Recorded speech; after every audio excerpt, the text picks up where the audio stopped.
Abacus. Abacus గురించి మరింత స్పష్టంగా, సులభమైన మాటల్లో వివరిస్తాను. అబాకస్ అనేది ప్రపంచంలోనే మొట్టమొదటి గణనయంత్రం, క్యాల్కులేటింగ్ మెషీన్. ఇది కేవలం పూసలతో కూడిన చట్రంలా కనిపించినా దీని వెనుక అద్భుతమైన గణిత సూత్రాలు ఉన్నాయి. 1. అబాకస్ నిర్మాణం ఎలా ఉంటుంది? ఒక అబాకస్ ఫ్రేమ్ను గమనిస్తే అందులో ముఖ్యంగా 3 భాగాలు ఉంటాయి. ఫ్రేమ్ బయట ఉండే చతురస్రాకారపు చట్రం.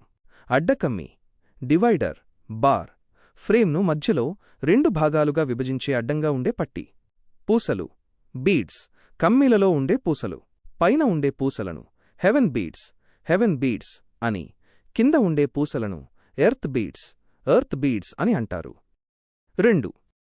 విలువల గుర్తింపు, వాల్యూస్. అబాకస్లో ప్రతి పూసకు ఒక నిర్దిష్ట విలువ ఉంటుంది. కింద ఉండే పూసలు, ఒక్కో పూస విలువ 1. ఒక కమ్మీలో 4 పూసలు ఉంటాయి. పైన ఉండే పూస, దీని విలువ 5. స్థాన విలువలు. కుడివైపు మొదటి వరుస 1, 1. రెండో వరుస 10, 10. మూడో వరుస 100, 100. ఇలా ఎడమవైపుకు వెళ్లే కొద్దీ విలువ పెరుగుతుంది. 3. ఎలా లెక్కించాలి? మధ్యలో ఉన్న అడ్డకమ్మీకి ఏ పూస కూడా తగలకుండా ఉంటే దాని విలువ 0, 0.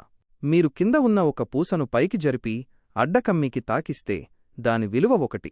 పైన ఉన్న పూసను కిందకు జరిపి అడ్డకమ్మీకి తాకిస్తే దాని విలువ 5.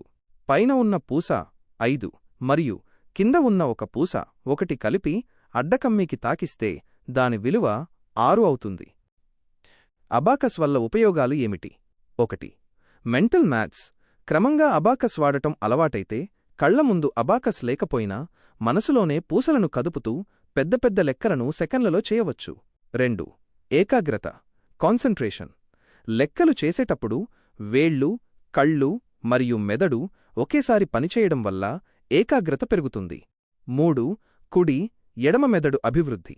2 చేతులను ఉపయోగించి పూసలను కదపడం వల్ల మెదడులోని 2 భాగాలు యాక్టివ్గా తయారవుతాయి.